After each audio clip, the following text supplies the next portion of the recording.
Teknologi pertambangan orang-orang Hakka yang paling maju pada pertengahan abad ke-18 telah memasuki Nusantara lewat undangan dari para sultan. Gelombang penambang Hakka memasuki Kalimantan Barat pada pertengahan abad ke-18. Yang pertama kali mendatangkan penambang Hakka adalah Kesultanan Mempawah pada tahun 1740. 10 tahun kemudian, Kesultanan Sambas menerapkan kebijakan serupa. Saat itu banyak ditemukan tambang emas baru di kawasan tersebut sehingga dibutuhkan pekerja dalam jumlah besar. Jumlahnya mencapai ribuan orang dan bertambah menjadi lebih dari 20.000 orang imigran Tionghoa pada tahun 1770. Saking banyaknya orang-orang Tionghoa yang mayoritas adalah suku Hakka dan sebagian kecil suku Teochew, membentuk kelompok atau kongsi dagang berdasarkan wilayah pertambangannya. Hingga tahun 1776, jumlah kongsi masyarakat Tionghoa yang ada di Kalimantan Barat sudah bertambah menjadi 14 kelompok. 12 kelompok diantaranya berada di wilayah Kesultanan Sambas dengan pusatnya di Monterado, Talalu. Sedangkan 2 kongsi lainnya ada di wilayah Kesultanan Mempawah dan berpusat di Mandor, Tung Banlut. Mereka berada di bawah naungan Kesultanan Sambas maupun Mempawah, namun diberi keleluasaan untuk mengatur dirinya sendiri. Pihak Kesultanan hanya minta masing-masing kongsi itu menyetor 1 kg emas setiap bulannya.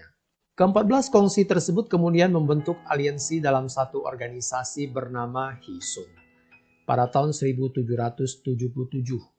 Tujuannya untuk memperkuat persatuan sekaligus mencegah terjadinya polemik antar kongsi, seperti yang pernah terjadi pada tahun 1774. Terbentuknya Hisun inilah yang menjadi embrio berdirinya Republik Lanfong. Penggagas dibentuknya wadah persatuan bagi kumpulan masyarakat Tionghoa di Kalimantan Barat adalah Lo Fong Pa atau Lo Tai Pa, yang baru tiba di Sambas pada tahun 1775 atau tidak lama setelah konflik sesama kongsi Tionghoa berakhir. Lo Fong Pa memiliki hubungan yang baik dengan dinasti Qing di Tiongkok. Ia berkeinginan agar kaum perantauan di Borneo bersatu. Pada tahun 1789, Kesultanan Pontianak berhasil merebut wilayah Kesultanan Mempawah. Sultan Pontianak memberikan kewenangan yang lebih luas bagi Lo Fong Pa untuk mengelola kongsi-kongsinya. Pada tahun 1793, Republik Lanfong dideklarasikan meskipun masih bernaung di bawah Kesultanan Pontianak dan sebagian berada di wilayah Kesultanan Sambas. Lo Fong Pa terpilih sebagai presiden dalam pemilihan umum pertama. Status Republik Lanfong memang seperti negara yang berdiri di dalam wilayah negara lain. Namun Republik pertama di Nusantara ini memperoleh kewenangan yang sangat luas untuk mengelola wilayah dan rakyatnya sendiri. Pemerintah Republik Lanfong hanya perlu membayar upeti bulanan kepada Kesultanan Pontianak dan Sambas. Republik yang merupakan penyatuan dari 14 kongsi Tionghoa ini punya undang-undang sendiri untuk mengatur berbagai aspek kehidupan rakyatnya, dari tata negara, hukum, ekonomi, pendidikan, dan sektor-sektor penting lainnya. Layaknya sebuah negara, Republik Lanfong telah dilengkapi dengan Dewan Pemerintahan, Pengadilan, Penjara, bahkan pasukan bersenjata.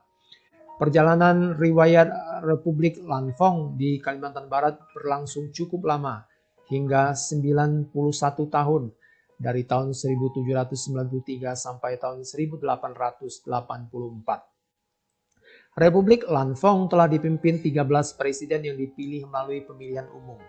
Sinyal kemunduran Republik Lanfong mulai terlihat saat memasuki tahun 1880, seiring dengan makin kuatnya pengaruh Belanda di Borneo, termasuk Kalimantan Barat. Presiden Republik Lanfong saat itu terpaksa menaikkan perjanjian di Batavia. Dengan demikian, Republik Lanfong berada di bawah kendali Belanda. Beberapa kongsi di Republik Lanfong yang tidak sepakat dengan perjanjian itu kemudian menyerang Belanda. Perlawanan ini berakibat fatal. Belanda menggempur Republik Lanfong dan berhasil ditaklukkan pada tahun 1884. Presiden terakhir Liu A-sin tewas yang membuat Republik Lanfong mengalami kehancuran total. Rakyat Republik Lanfong yang lolos dari serbuan Belanda beramai-ramai menyelamatkan diri dengan mengungsi ke pulau-pulau seberang, kemudian membangun kehidupan baru seperti di Singapura.